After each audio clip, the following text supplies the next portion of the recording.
In the early 1900s, Hollandale, Minnesota was a marsh. Then along came a developer who figured that by draining the marsh, he could create a farming community and take advantage of the rich underlying peat soil. Hollandale thrived for a time, growing sugar beets, potatoes, onions, and other produce. The developer recruited people of Dutch ancestry. He thought they would be good at raising produce in one-time marshes. We take a look at Hollandale today.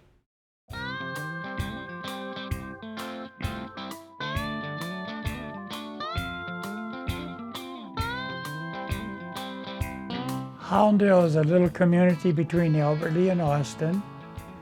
It originally was a swamp, and they drained it and made it into a cropland and vegetable growing area for the Dutch. Hollandale started in 1918. A fellow by the name of Payne Investment Company, who was a land developer. He was from Omaha, Nebraska. And he purchased Hollandale, which is 15,000 acres of swampland. He had some engineers come in and look it over very careful and decided that it would be a good drainage project because it was peat ground. After it was drained, they could plant celery, carrots, potatoes, well, you name it. To drain a big marsh of 15,000 acres, it takes a large drag line to make an open ditch. They dug the ditch all the way from Austin, and they drained it with the smaller machines. The machine was a Buckeye road building drainage machine, 76 ton. It had a building on top of it where the crew would eat and sleep, and this machine ran 24 hours a day, 7 days a week.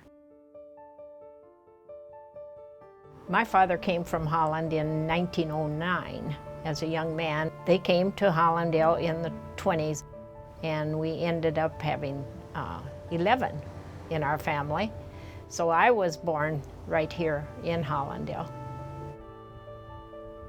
I started at 8 out in the fields, at 8 years old. We weeded onions on our hands and knees, and along with us were the migrants that came from Texas or Mexico. I came to Hollandale because I was born here. My dad and mother were raised in this area also. My grandparents came from Holland. 99 to 95% of the people that settled here were of Dutch heritage. Payne Investment Company was a sharp man. Wherever the Dutch were settled, he encouraged the Dutch to come to Hollandale.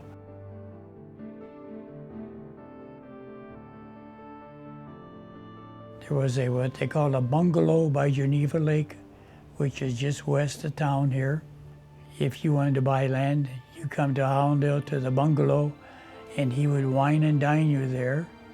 And the next day, he'd take you out early in the morning on a little ride in this touring car, 1926 touring car, show you the land as it's being developed, and you could just choose what you wanted to buy. And most people bought 20-acre plots because a 20-acre plot could support a family. We decided we needed the railroad come to town because they had to use trucks to ship their potatoes. In fact, they granted 2 permits, one with the Rock Island from Clark's Grove and one from south of Hollandale, which was the Milwaukee.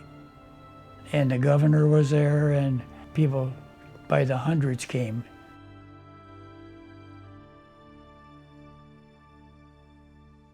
"60% of the people that raised potatoes and onions and carrots sold them to the local Hollandale Marketing Association. If a buyer wanted to buy potatoes, he had to come to the association. I was the youngest of 11 children. Some of the older ones were out of the home. My mother had 1 helper in the house, and the rest of us went out to the fields at 7 in the morning till 6 at night. And we stayed there unless it was 100 in the shade, or raining. We had a good education. Well, my husband started his own drainage business when he was 17. My dad decided he wanted a little area drained. So finally I decided, well, I'll go down to Pella, Iowa and buy a little tiling machine and tile it out for my dad. And then the neighbors came over and they wanted to do some drainage. So for 50 years I've been draining for the neighbors. My mother was here in 1926 and a big storm came through, like 5 inches of rain. When you get a 5-inch rain in this area, we literally can't handle that. So therefore the water sits on top of the soil and drowns out the crop. And that has happened probably 5-6 times in my lifetime. That was the beginning of the end of some of the farmers. Some of the farmers decided that they wanted to sell their product without going through the association. And so the association slowly faded out. And pretty soon with the floods, had 2 to 3 years of flooding and then low prices and no demand for the potatoes from foreign markets like Chicago, they finally sold out. We are now growing corn and soybeans in some of these areas. I'd say the potatoes are probably 50% reduction. Onions probably 75% reduction. Carrots probably an increase of 30%. Some of the peat ground has deteriorated and has dropped 3 to 4 feet. Some of that land is being reversed back to marshes. The DNR is buying it and we're flooding it again. So part of me is sad to see that, but on the other hand, we've had a good life, and here in Hollandale, I've loved it. It's a great place to grow up and great place to raise a family.